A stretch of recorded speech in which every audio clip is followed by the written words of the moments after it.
ของวันที่5 มิถุนายน 2026 นี้อยู่ที่อ่างเก็บน้ำห้วยกงบ้านหนองกระแดงเมืองวิลาบุรีแขวงสวรรณเขตได้จัดพิธีเฉลิมฉลองวันสิ่งแวดล้อมโลกครบรอบ53 ปีและวันสิ่งแวดล้อมแห่งชาติครบรอบ27 ปี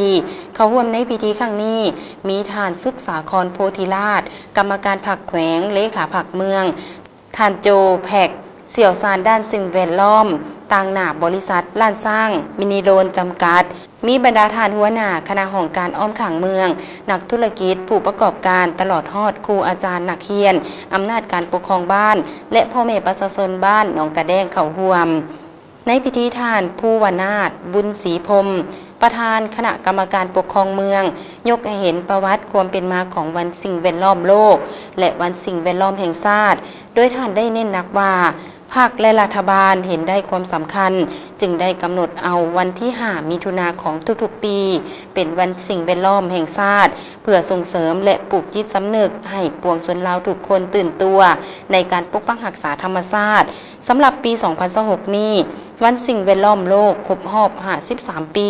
แม่นจัดขึ้นภายใต้คำขวัญฟื้นฟูโลกของพวกเราเพื่ออนาคตของพวกเรา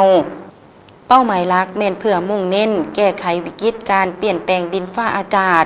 ซึ่งปัจจุบันมนุษยชาติกำลังประเสริญกับภาวะโลกร้อนแบบพูนแห้งที่ส่งผลกระทบอย่างหนักหน่วงและเป็นภัยอันตรายที่ทุกภาคส่วนต้องร่วมมือกันฮีบฮ้อนแก้ไขอย่างจริงจังโอกาสเดียวกันท่านโจแพกต่างหน้าบริษัทล้านสร้างมินิโดนจำกัดได้ขึ้นมีคำเห็นและแสดงความมุ่งมั่นในการรักษาสิ่งแวดล้อมร่วมกับชุมชนพร้อมทางได้มอบเบี้ยไม้ให้แก่ทางเมืองวิลาบุรีจำนวน830 ต้น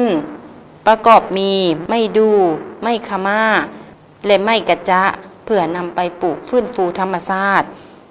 ในตอนท้ายพิธีคณะประธานพร้อมด้วยแขกผู้ที่มีเกียรติทุกภาคส่วนได้ร่วมกันปลูกต้นไม้